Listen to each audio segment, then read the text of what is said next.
In Raid Episode 3, there's a ton of different rewards you can get a variety of different ways, and one of those is actually the Murk Camo that you get by doing a side Easter egg, and that's exactly what I'm going to be showing you how to do in this video. How to do this side Easter egg as fast and easy as possible, starting now. The first step of this is to get a USB, and this one's pretty simple because as you take the elevator down at its very first stop, you want to jump over to the area that's marked with 9N.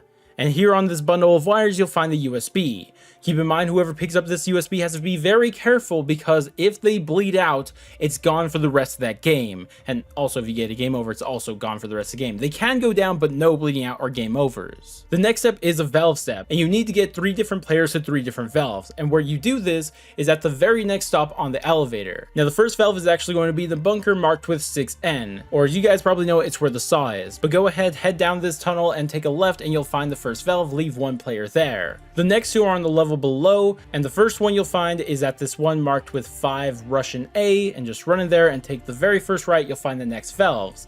The last one is still on this bottom level, and it's going to be in the one marked with 5N, and just take this one all the way to the end, you'll find all 3 valves. Now here you'll have a little puzzle, and all 3 players will see the same thing, 3 yellow pipes and 1 red one. And all 3 players will be able to control one of the yellow pipes. And what your goal here is for all 3 players to perfectly match whatever pressure the red pipe is currently on. Now it does randomly change every 60 seconds or so, but the point still stands. You need all 3 players to perfectly match whatever the red one's on. Now I found this to be pretty difficult just to perfectly have all 3 players match it perfectly or perfectly balance it because the valve always wants to turn back on you. So me and my team have actually found a near foolproof plan in order to get this almost every single time.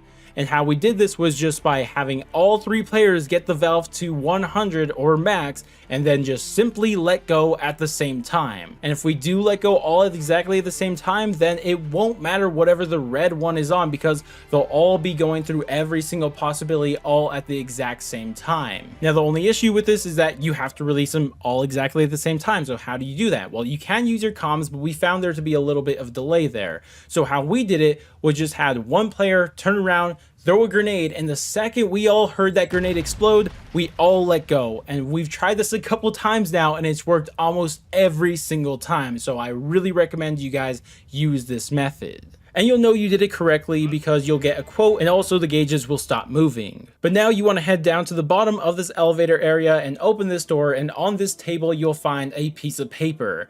Now much like the USB, whoever picks this up has to be very careful because if they bleed out or you get a game over, it's gone and you have to restart the raid in its entirety. Now I actually recommend that whoever picks this up immediately goes into their inventory and goes over it because each of the papers you're going to pick up is going to have a number on it, and you have to remember the number order on these papers, and what that order is the order you pick them up in. So to me, I'd recommend you guys just write down, type down, or whatever you need to do the number that you see on this first piece of paper because sometimes they get mixed up when they're in your backpack or something like that, and if that happens, it's game over, and I'll explain why later. But just keep that in mind for now. Now for the next piece of paper, and what you have to do is after you generate the first 15-digit number, instead of doing it, run over to these computers and interact with it and use your USB, or whoever has the USB has to use it.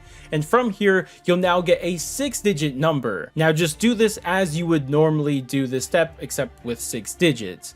Now 2 things to keep in mind: there is technically a time limit that you have to do this within, like an overall time limit, but I think it's pretty generous so you don't really have to worry about it too much. And also you only have 1 chance at this, so don't mess it up. But if you do it successfully, return to where you put the USB in and you'll find your next piece of paper. Now for the final piece of paper, this is going to be done when you're in the submarine area and you raise the water to its maximum. And how you know you're at the maximum is just after you click this button. And what you have to do is now swim back to the area you originally came from, because now the water is much higher and you could reach a tunnel that you previously couldn't. And what you want to do is go into this tunnel and find the final piece of paper. Now in my gameplay, as you can see how I get it, I swim down and take the first right and find the piece of paper. But I've been hearing that it can actually spawn in different locations each game, and there's 3 different possible locations. And the best way to show you guys this is by simply putting on this highly detailed map of this tunnel area you could swim into. Yep, you can see it here, highly detailed. But as you guys can see, there is a first right, then later there's a left, and finally there's a dead end at the top of it. And the paper could spawn at the end of each one. That's why there's a yellow point at all of these. So just keep this in mind while you are looking for this piece of paper, because you'll find it at one of these 3 different locations. But after you do this, you'll have all 3 pieces of paper. And what you need to do from here is actually move this crane all the way to the left. And then you can go ahead and get on it and make this very epic jump to this little secret room. And here you'll find yourself a little terminal. Now this is why I've been really stressing about these papers, because in this terminal you have to put the 3-digit code that you got, and it can't just be any order of these 3 digits that you got. It has to be in the order that you pick them up. And that's really important because you only get 1 chance at putting this code in. No multiple chances or anything like that, just 1 chance. So you cannot mess this up, because if you do, you have to restart it from scratch. So really remember that set of numbers and the order you pick them up in. And when you have that, put them in the terminal, and if you did it successfully, the door will open on the left and you'll be able to pick up your brand new camo for all 3 players in the game. Also, there's a piece of intel too if you guys are interested. But regardless, that wraps it up for this video. If you guys found this video helpful or informative in any way, shape, or form, I would appreciate if you guys did all that normal YouTube stuff, like, subscribe, battle, share, or any of that great stuff. But I'm gonna go, and I'll catch you guys next stream, video, or whatever the heck it may be. And laters, guys.